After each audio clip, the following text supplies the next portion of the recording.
This meeting is being recorded.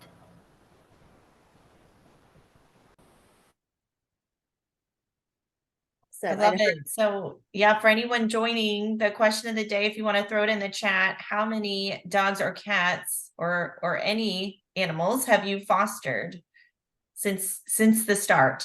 If you have a count. Many of us have not kept good track. I'm seeing that in the chat. So too many to count. I'm seeing that a lot. But Christine, 55 cats and kittens. That's amazing. 80-ish, hundreds. Wow. Well, I think we can get started. What do you think, Sheila? I think so. And I'm also inspired to start keeping track of my fosters, maybe take photos of them. So thanks for that idea, Claire. Yeah. I'll kick things off. Thanks everyone for joining us for this week's Maddie's Community Conversation. I'm Sheila Kukan. I'm super excited to be hosting today with Claire Callison. We have a really exciting topic. And of course, that was what inspired our question of the day. If you're still hopping on, the question of the day is, how many animals have you fostered? And I think that can be, you know, two-legged, four-legged, scaly, feather, whatever it is. We love to hear about it. Keep on putting that in there. And if it's anyone's first meeting, please go ahead and let us know so we can show you some love as well for joining. But other than that, I will hand it off to you, Claire. Perfect. Yeah. Welcome everyone. Happy Monday. So we have this call this week. We'll send out another reminder, but no call next week. So we'll meet again Monday, October 2nd is our next call after this week. So we'll get it kicked off. Yeah. Just like Sheila said, if you're new to the call, if you want to throw that in the chat, we'd love to see where you're coming from, just your name and your organization. But while we do that, if we'll start with national updates, if anybody wants to unmute and share a national update, we can do that now.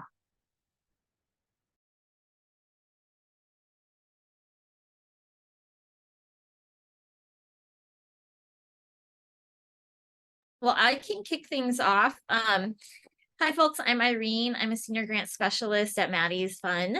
And Allison Gibson is so great about letting us know how many new registrants we have per week. So just for those who are newer to the calls, Maddie's Fund gives away up to $5,000 per month for joining us on community conversations, live or on demand. So just fill out an entry form and that will be dropping in the chat throughout the call. Thank you. And again, as Claire was saying, today is our last live conversation of the month, since next week we will not be holding a call in observance of Yom Kippur. Thank you.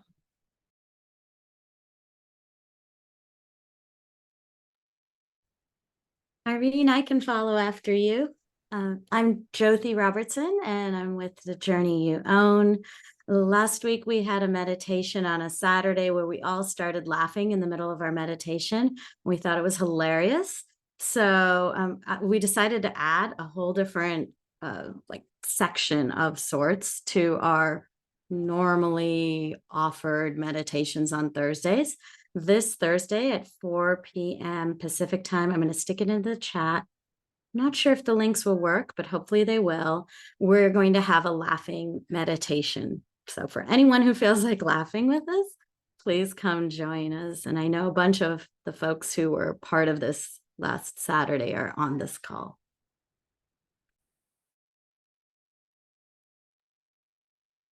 Hello, this is Vincent Medley. I am the Maddie's Director of the Human Animal Support Services Project. And we have a webinar upcoming for those of you who are interested in learning the basics of heat mapping. Our Heat Mapping 101 webinar will be on September 28th, and I will put that in the chat.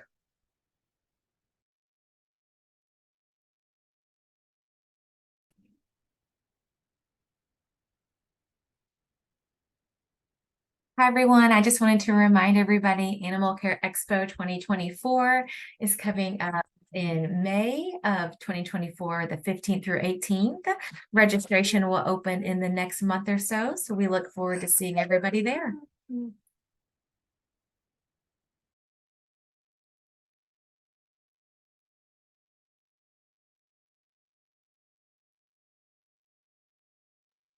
All right. Are there any other national updates? Okay, pretty short one this week.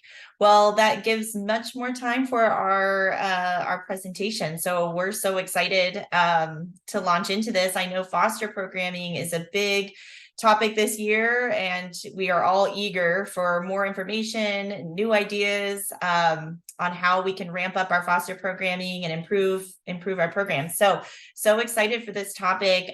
We have Kelly Duer here. She's our Senior Community Solutions Specialist. She's at Maddie's Fund. And Audris Campbell is the founder and principal of the Research Gurus. And they have worked together on a foster survey for all of the US, and they're going to share the results with us from 2022 survey results. I think there's going to be some really good insight here and some good ideas that we can take home. And I know they're going to compare surveys from 2018 and 2020. So I'm going to hand it over to Kelly and Audris. Thanks for being here. Thank you so much for having us. I'm sure you know that Maddie's Fund is really interested in foster care. A home is the best place for a pet's well-being as they await reunification or adoption. And it is also a great way to engage the community. So the survey's goals, when we've done them, are to look at changes in foster programs over time, programs in the US. We've done them every 2 years for about 6 years. So we did 2018, 2020, and 2022.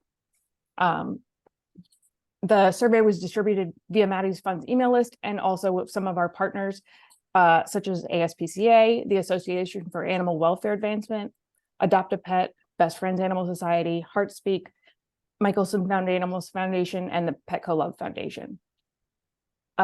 We found that the types of organizations that completed the survey was pretty consistent over time, which is really good for the results. We got about 2,000 respondents after the duplicates were removed, and actually a little bit more this year, or for 2022.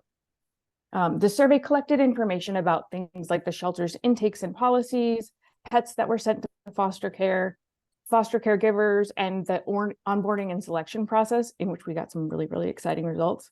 And then opinions about foster care, like from the organization and the staff. Also, while some of the shelters responded to some of the shelters and rescue organizations responded to all 3 surveys, some only responded to 1 or 2.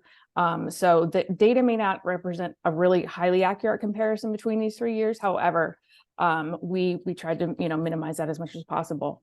And there were the wording of some of the questions and answer choices were changed very slightly, which also could have impacted the results.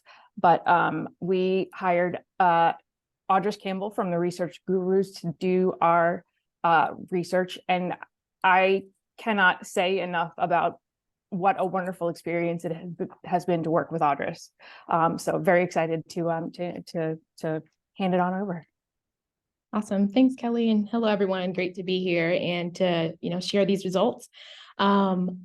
I wanted to start off just talking about methods and organizational profiles, but Kelly's kind of talked a little bit about this, so I won't go that deep into it. As she already mentioned, we conducted the survey in early 2023 to, understand what happened in 2022. She already mentioned the email list as well. There was an incentive. I'm not sure if you mentioned that, but the incentive for participation was organizations could, win one of 10 $500 grants, which is also always great for people to help people participate.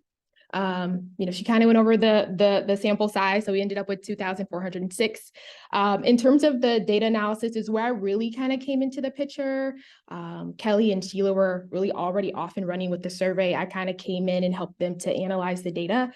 We relied mainly on descriptive statistics to summarize the findings, and then we also did statistical tests just to analyze those changes over time. And this is kind of just adding on. So wanted to give a little bit more information on the organizational profile. So as Kelly mentioned, the good news is that the distribution of the organizations, what type of organizations they were pretty consistent with the previous 2 survey field periods. So that's great. In terms of what it looks like, in terms of the breakdown, about 40% were private nonprofit organizations without a physical shelter. 37% were private nonprofit organizations with a physical shelter, but no government contract. 13% were private nonprofit organizations with a physical shelter and a government contract. 10% were government organizations with a physical shelter, and then 1% were government organizations without a physical shelter. So that gives you a sense of who responded to this survey.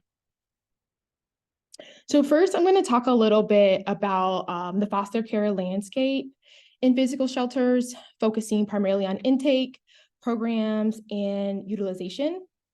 Also, I did want to note when we use the term physical shelter, we're referring to those that are government organizations with a physical shelter, private nonprofit organizations with a physical shelter and a government contract, and private nonprofit organizations with a physical shelter but no government contract. So just want to clarify what we mean by that. So let's start by talking about dog intake in physical shelters. So when we took a look at 2022 is where we started, approximately 19% reported taking in 1 to 99 dogs. 34% took in about 100 to 499, 18% 500 to 99, 24% took in about 1,000 to 4,000 and 999, and then a smaller percentage took in an intake of 5,000 or more dogs. When we wanted to look at the trends over time, the dog intake patterns remained relatively stable compared to 2018 and 2020 as well. So there were not really any significant changes that were observed. So it's pretty consistent what we were able to look at with dog intake. So nothing really changes much.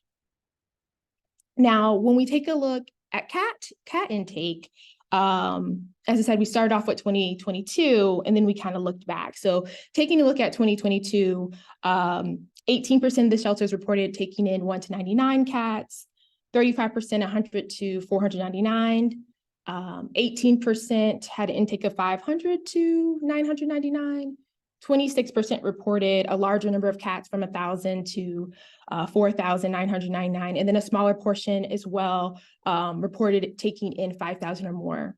So this was really interesting because once we knew what 2022 was, we went to compare that and look back. So when we compared it to 2018, there weren't really any changes, at least significant changes, right? But when we compared that data to 2020, we noticed that there was an increase in the intake of cats when you look at 1,000 to 4,999 and then 5,000 or more, right? So you kind of see there's like this dip and then it kind of goes back up, right? So it's almost like 2018 and 2022, are matching, and then there's like this dip. So kind of looking at this and talking further with Kelly and Sheila, because there's no change in 2018 when you compare, but there is a change in 2020, it leads us to suggest that the change that happened in 2020 is probably due to a specific event, right? And we all know the specific event that occurred in 2020 was the COVID-19 pandemic. So there's a good chance that there's something that kind of happened that created this, because we see it go right back to where it was before. Right, moving forward, we'll talk a little bit about foster care programs in physical shelters. And you're going to see here this similar kind of conversation I just had with you all. So when we take a look at 2020, because we started with the current survey, 88% reported having a foster care program, which is a significant majority of the shelters are providing animals with temporary homes. When we can look back, 4 years to 2018, there's no significant differences, which says, okay, there's some sort of stability over a 4-year period. However, when we compare that to 2020, there was a significant increase. So here we go again with this same kind of change of things taking a little bit of a dive, but now they're leveling back out to where they were in 2018 when the 2018 survey was conducted. So similarly, this increase is likely contributed to a specific event, such as we said, like the COVID-19 pandemic, and things kind of returning to where they were. So things kind of getting back on track. Now, even though a significant majority did report having a foster care program, there's still some that don't. And so we did want to highlight just some of the top 5 reasons of why some do not currently have foster care programs. So the top reason was being difficult to find foster homes, at 41%. 2 was other reasons, which was kind of interesting that was kind of high. But I think it reflects that there's some unique reasons that are specific to these organizations about, why they don't have a foster care program. The third highest was concerns about liability at 30%. Next was not having enough staff at 28%. It is worth noting, though, that the percentage of shelters citing this as a reason has decreased. In 2018, this was 46% of the reasons for not having a foster care program. And in now in 2022, we see it's at 28%. So this is going down, even though this is still a reason, it is going down. I think that's something to keep in mind. And then the last of the top 5 is not having enough funding. Next, we'll take a look at foster care placement in physical shelters. Here we have 2018 and 2022. We don't have data from 2020 due to a survey change, questionnaire changes, so that's why that is missing there. But we were able to take a look and see if there were any changes. So in 2022, we had 58% who said that few were placed, which is basically between 0 and 25%. That's what that few means. 21% said some were placed, which is 26 to 50%. 10% said many were placed, which is 51 to 75%. And then 11% said most were placed, which were 76 to 100%. So there has been a significant change compared to 2018 when you look at 2018 and 2022. And particularly there's an increase as we move up the scale. So as we look at some, many, and most, there's definitely an increase in placement occurring here. And that's something we wanted to share and note out. And if you take a look at few, you can see that's kind of gone down from 65 to 58%. So next we're going to talk about foster care programs, specifically the pets sent to foster care, caregivers, and the process in physical shelters and in rescue organizations. And I've already shared the definition we're using for physical shelters. So for rescue organizations, we're referring to private nonprofit organizations without a physical shelter. So first, let's take a look at pets sent to foster care in physical shelters. So the median number of total pets sent to foster care in physical shelters was 158. This has remained relatively stable over the past 4 years. So there were no significant changes to report about when we compared to the previous years of 2018 and 2020. When we take a look at pets into foster care and rescue organizations, the median number of total pets sent to foster care was 118, and this has also remained relatively stable over the past 4 years, so no significant changes when comparing to 2018 or 2020. Next, I want to talk a little bit about what we learned about active foster caregivers in physical shelters and rescue organizations. So when we started, we looked at 2022, and the gray line represents physical shelters. And the more turquoisey line represents 15. So we see that physical shelters had a median of 21 total active foster caregivers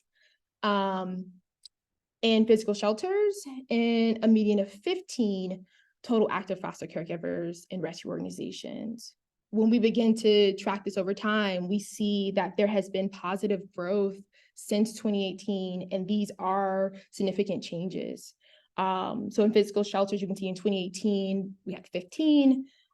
There was kind of a high happening in 2020 at 25, and now we've kind of leveled out at 21, but there's definitely growth, and that is continuing. With rescue organizations, we've gone from 11 in 2018 to 15 in 2020, and it's kind of remained stable from 2020 to 22. But looking back, being able to track over the past 4 years, we can definitely say that there's some positive growth happening over the last 4 years, and that's positive news. The next thing that was really, important as I was talking with Kelly and Sheila is, looking to foster onboarding wait time. And we've looked at this in physical shelters and also rescue organizations, but I'll start with physical shelters. So when we say foster onboarding wait time, what we're referring to is the time it takes for a new foster caregiver to complete the process of becoming approved and ready to bring a pet home. So this includes the period from their initial request to become a foster caregiver to the point at which they are able to officially take a pet into their care. So what we noticed once we kind of dug into the data is that the wait time has been changing from 2018 to 2022. This is another place where we didn't have the data for 2020, but we were able to track over the past 4 years. So if you take a look, there's been a decrease in reporting about a week in several weeks. So we see about a week moving from 28% to 23%, and then several weeks moving from 8% to 7%. Also, on the flip side of that, there's an increase in reporting less than a day in 1 to several days. So less than a day has gone from 18 to 22%, and then 1 to several days is moving from 43 to 45%. So we do see some changes happening in the distribution of foster onboarding wait time. When we take a look at rescue organizations, it's a similar trend. So here we see, same thing, like a decrease in reporting about a week in several weeks. So here we're moving from 44% down to 37%. Several weeks is going from 9% to 8%. And then we look at that increase, we're going from, for less than a day, 5% to 8%. And then 1 to several days is from 39% to 43%. So definitely some changes happening here. We wanted to dig deeper as well, like I said in my conversations with Maddie's Fund, and Kelly and Sheila, to take a look at what was the relationship between that foster onboarding wait time and the number of pets sent to foster care. And we looked at this in physical shelters, and we also looked at this in rescue organizations. So what we found that there was a significant relationship between these two factors. So as the foster onboarding wait time increased, the median number of pets sent to foster care decreased, right? So we see, we're starting with the less than a day. The median number of pets sent to foster care is 270. So that means that organizations that are reporting less than 1 day are, have a median of 270. As we begin to increase the wait time, so 1 to several days, we're at 157, about a week, 130, several weeks, 138, about a month, 94, and then over a month is 20. So we were really able to see a clear relationship happening here. When we take a look at rescue organizations, there's also a similar trend happening. As we said before, as the foster onboarding wait time increased, the median number of pets into foster care also decreased. So this time with rescue organizations, those organizations that were reporting less than 1 day, the median number of pets into foster care was 160, compared to those reporting 1 to several days at 141, about a week, 118, several weeks, 79. There's a small peak here about a month, but it still is a downward trend overall at 102, and then over a month is 26.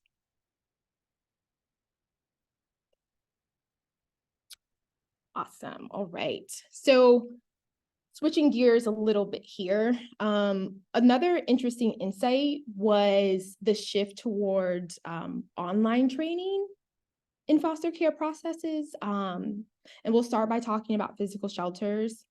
So this was just really interesting to see as we looked at the different processes that were out there. And as we began to compare 2018, 2020 and 2022, we begin to see there was a significant shift towards the use of online training methods instead of traditional in-person training.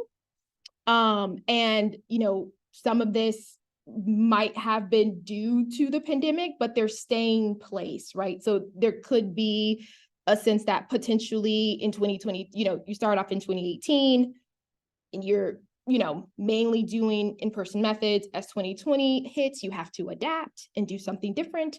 But as 2022 comes, we're staying kind of stable and still kind of using these methods. So these online methods are really showing an increase. So if we kind of just take a look, So we have foster caregiver training. We show that online and also in person. And you can see, for example, in 2018, the online was 9%. It jumped to 30% in 2020. And then 2022, we're at 24%, right? So it's like a slight dip, but it's still staying pretty high. When we look at the in-person of that foster caregiving training, in 2018, it was 66%. In 2020, it's 43%, and then in 2022, it's 42%, right? So there's this downward trend happening. And this is pretty consistent when you look at orientation training about the organization and also volunteer training. The online is increasing and the in-person is decreasing as well.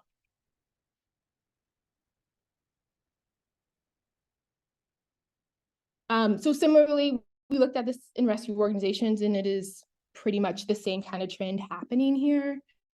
So we can, for this one, we can, maybe take a look at the orientation training about organizations. So we see that for online in 2018, we're at 14%, 2020, we're at 25%, 2022, we're at 22%. So once again, during the pandemic, maybe went extremely high, but as we move into 2020, these methods are still staying put, right? So there might be some people who change, but a lot of people kind of just kept using them. And then the in-person, of course, is also going down with that orientation training, looking at that one as an example. In 2018, it's 40%, and then we're moving to 28% in 2020. And then in 2022, we're moving down to 26%. So these two kind of slides really show a clear trend towards the adoption of online training methods and orientation methods. And, it looks like these things might be here to stay, because compared to some of the, the other results that I showed you earlier, where they kind of went back to 2018 levels, right? When we talk about like foster care programs and some of those other things, they went back to where they were in 2018. When it comes to the online training methods, they didn't really go back to where they were before, right? So they kind of were like, we're going to keep this going. All right. So one more thing that was really important for Kelly and Sheila for us to look into was the impact of the requirements before fostering on pet placement in physical shelters and rescue organizations, right? So really trying to get a sense of how these requirements impact pet placement. And so once we dug into this a little bit, we were able to see that requirements related to evaluating foster caregivers' homes, such as home visits, meeting pets living in the household, meeting other members of the household, and then also verification checks such as landlord checks and reference checks had a negative impact on pet placement. And when these requirements were conducted before fostering, pet placement decreased. So what we have here is just a chart showing the percentage change in pet placement by the foster care requirement. So essentially, when this requirement was in place, what was the change, right? So for example, in physical shelters, home visits led to a 74% decrease. Meeting pets living in the household resulting in a 71% decrease. And meeting other members of the household causes 66% decrease. Landlord checks showed a 59% decrease, and reference checks resulted in a 57% decrease. So this is essentially the change of when a requirement is in place. And rescue organizations had a similar trend as well, with these particular requirements showing a decrease in pet placement. And they kind of range from 36% to about 58%. Right. Those were some of the key trends we wanted to discuss today. I know we started a little bit early, but I like to normally wrap up results just talking about a little bit about the limitations, which Kelly did mention a little bit when she got started. But it's always great to be able to keep your results in perspective, and as you process them and make sense of them and determine how you want to move forward. So as she mentioned earlier, the survey was distributed via email list. So we do know that this might mean that the participating organizations may not fully represent all animal welfare organizations. So we want to keep that in mind. As she mentioned, slight changes in the wording of survey questions compared to previous years could have also influenced how respondents understood and answered them. So that could have affected some of the comparability. And as I mentioned throughout the presentation, there were some moments where we had we couldn't compare because of survey changes.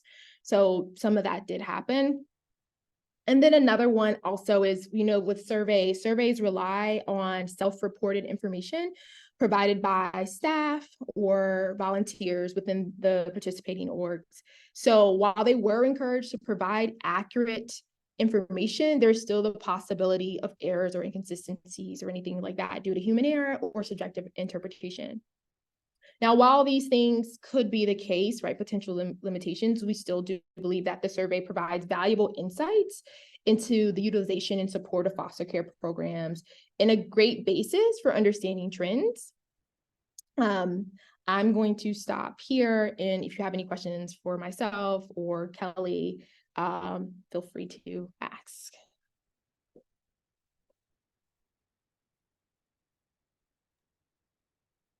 We had a couple in the chat.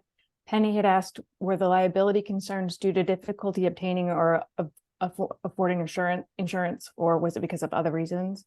And sadly, we were not able to delve into this. It was really, really hard to have to cut questions, but we were trying to make it short enough to not be really prohibitively long. And then Claudia in the chat says that, did fostering only define general fostering during the course of a year, or were foster homes during an emergency or a holiday also taken into account separately? Audris. Okay, repeat that one for me. Did the definition of fostering for the survey, did that include emergency fostering, which is like over a holiday or because of a hurricane, as well as general fostering, or were those two separated out? I will take a look and follow back up. I want to say I don't think it's specified. I think the survey questionnaire, the way it was written, didn't necessarily break it out in that way, but we can check on that and follow up. Yeah, I believe so. I feel like it was something like we maybe broke out short-term like field trips or something. But if you don't mind, thank you so much for this presentation. This was great. And while attendees are thinking about their own questions, and yeah, feel free to unmute or put it in the chat. I'd love to ask one, if you don't mind, and it's a little bit maybe more your opinion and both of your experiences, but given this data and your just your knowledge of other shelters and what you're seeing as trends, what advice would you give shelters and rescue organizations, given this data, in terms of the biggest opportunities they have this year to, innovate in their foster programs, increase their foster placements, or just improve their programs overall? What are some of the top opportunities that you have uncovered or you feel are waiting for us going forward for the rest of this year and into next? Kelly, do you want to take that one, or do you want me to? If you either one is fine. I mean, I think Kelly will probably have a lot to add on, since she's definitely in the day-to-day of the work, and I'm more of a data person and a research person. But I can say, just from looking at the data, of course, like the slide that we showed about just the requirements and thinking about like what kind of barriers exist and what can be done to reduce some of the barriers, like which ones are necessary and have to happen, which ones could be more flexible, and what that kind of means for like the process, right? So I think that was really interesting, just learning about how, even if you get someone who's interested, you then have to walk them through the process. And so what can you do to make that process as smooth as possible and remove as many barriers as you can? Totally agree. One other thing was the online training. Having fosters having good training that they feel like they learned what they needed to learn has been shown in our research to be a major factor in foster retention. So having online training, and the fact that online training is it's so much easier for your organization, and it also kind of helps your onboarding process to be really to be a lot shorter. And so I think if there's a way to do online training, it's a really good idea. And if you don't know how to do it, email me.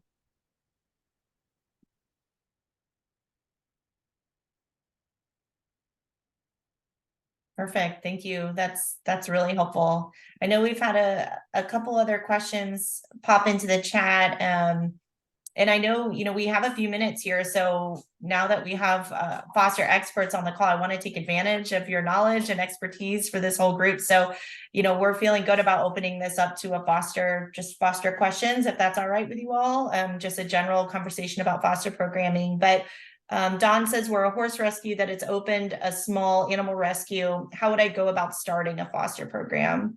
And I know, Kelly, you've worked with quite a few organizations on that, and Audris maybe as well. So I would say first thing, go to Maddie University. We have some really good online courses in how to start and run foster programs.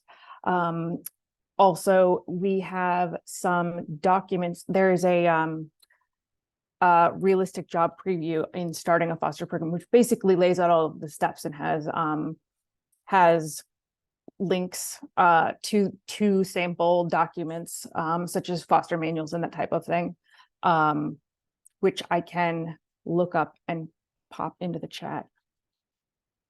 And also, if you have any questions or just want to chat big picture, I'm more than happy to talk with you.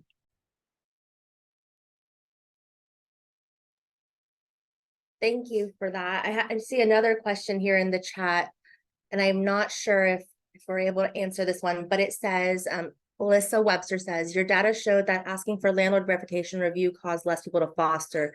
As a rescue organization, if we don't check in with a landlord, are we liable or responsible for a foster parent having an unapproved animal in their rented home?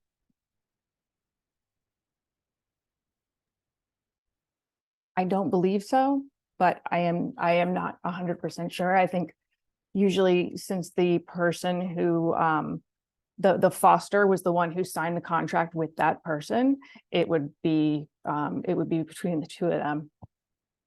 But I'm not a lawyer.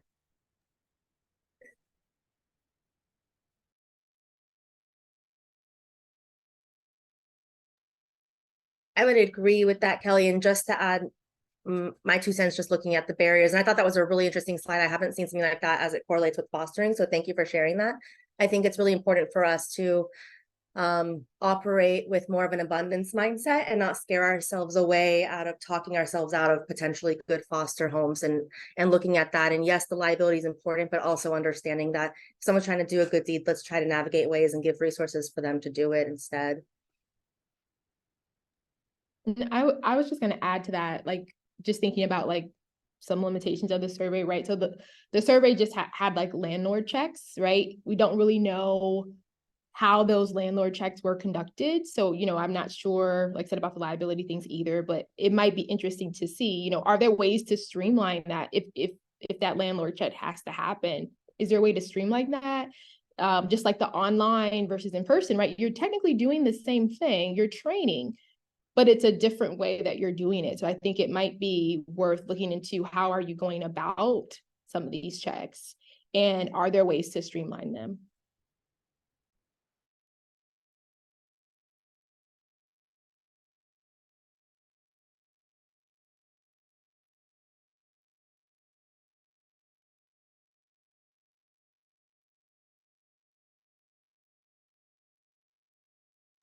It looks like there's some conversation about foster barriers, and I would absolutely echo Sheila's sentiment in terms of how we approach fostering and opening up those opportunities. And absolutely, I think, Maddie's University, thank you, Charlotte, and Irene, I've seen you post in the in the chat the link directly into the resources on there about onboarding and training and marketing, and looking at best practices when it comes to welcoming fosters.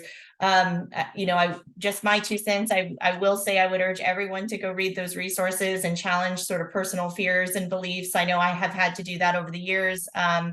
Because I know many of our shelters and organizations we're not able to say yes to all the requests for help, and many of our shelters are very, very full right now and at capacity, and over capacity. So anything we can do to really innovate and look at how we're meeting people and how we're welcoming them in and allowing them opportunities to help, I think is great. So keep those resources coming. I love the advice of having more conversations and talking to fosters versus more of that interrogation piece and the home checks and applications and things. So thank you. I missed the name of whoever said just have that conversation and talk to people about their home setup. So great resources out there. Yeah, thank you, Sarah, for adding in that foster agreement as well. That's perfect. This is for both of you as well, getting into a little bit of, I guess, more of the programming, because it seems like attendees really want to see this, but in your travels and in working with shelters, what are some of the most exciting initiatives you're seeing right now when it comes to foster programming? Kelly, I know you work closely with fosters. Audris, you're looking hard at that data, but what has excited you over the years of what you're seeing shelters and rescues doing that seems to be working? Oh my gosh, so much is exciting. I will say lately, one of the coolest things I've seen lately is the Foster Plus program. I believe it's Dallas Pets Alive. It's basically a program that aims to make it possible for more of the community to foster. So they help with things like transportation and paying, pet deposits if possible. Things like that just really make it a lot more accessible and make it, something that people can do. No matter who they are. And I'm gonna have them talking. We're doing a foster symposium on December 7th, and they will be speaking about that program. I also am really excited about initiatives to incentivize foster. So giving gift cards or, any type of incentive so that, the fosters are getting some back, and also just kind of to make it, to give another reason for the media to be interested.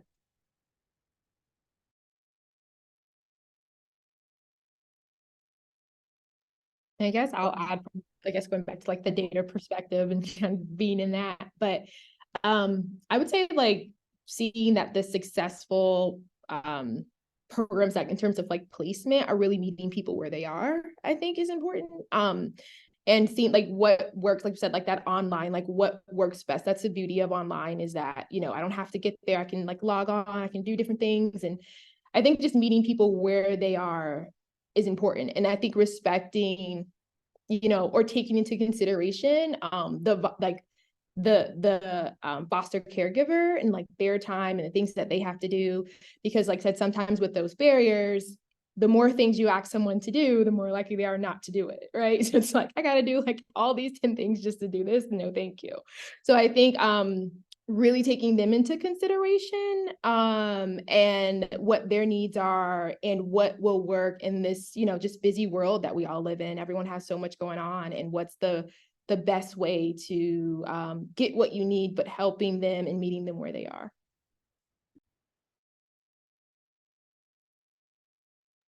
Couldn't agree more. That's great. Sheila, I don't know if you have any other questions, or if anyone else has any in the chat, feel free. We have just a couple more minutes, but this is great. I know fostering, there's a lot of questions around it. It's every program is slightly different. So I think it's great that we're learning from each other. I agree. And I don't see any other questions, but I want to say, as far as speaking with each other, there was an example of a foster application shared in here by Charlotte. So that's a really helpful resource to share with each other. And I appreciate all these resources everyone's dropping in the chat.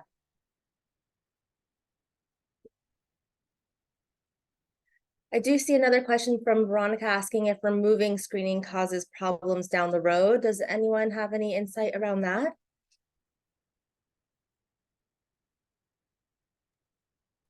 I have not heard of it having problems down the road. As long as you have those conversations with people, and make sure that they know, these are the we need you to not take the dog to a dog park, things like that, and talking about things. I have not seen an organization that has regretted it at all. Most have actually. The ones that I've seen generally start to get a lot more fosters.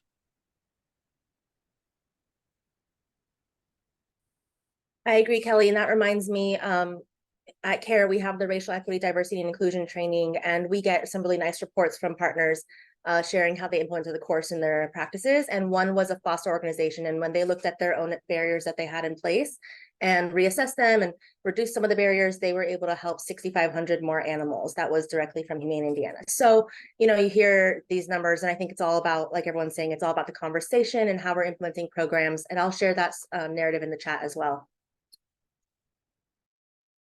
That's a really awesome example. So, wow.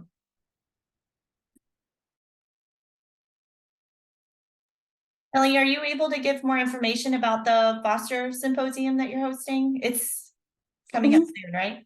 Yes, it'll be on December 7th. We are, it's going to be a 4-hour online conference. We're going to do really short sessions. There are going to be a bunch of different topics. We're going to have several speakers and a couple of panels. One of the panels will be on having low barriers for foster, and so you'll hear from several organizations and people who have experience with it and what their experiences are. We will Claire will be one of our panelists, and then we have some videos from different foster programs that are doing really neat stuff. So I'm very excited about it. And then afterward, you'll be able to sign up for a 3-week, it'll be once a week, kind of course to kind of dig in deeper with that. Perfect. That's great, Kelly. And thank you for sharing that, Sheila. Are there any other resources when it comes to barriers that you would point folks to that you can think of just off the top of your head, provided by CARE or otherwise? Don't mean to put you on the spot, but I want to give you the ability to plug any resources that could be helpful for people on the call. Thank you. I appreciate that. I would say we do have our conference, The Gathering, coming up in a few weeks. If anyone's able to join, I know that's short notice, but potentially looking at a virtual component. So I'll be sure to share that with everybody. And then, of course, our Ready training. It's a really nice resource, I think, because you can do it in the safety and the comfort of your own home. And a lot of the things that I think people have often been thinking about, you're able to give some terminology to it and creating a whole new language and culture and community that comes with it. So I would definitely welcome that. If you're looking at it for your organization, we're always looking at people to request quotes for the organization, but otherwise it's geared towards just individual growth. But I'll share that in the chat as well. Perfect. Thank you, Sheila. And yep, thank you also, Charlotte, for adding that in there. This is great.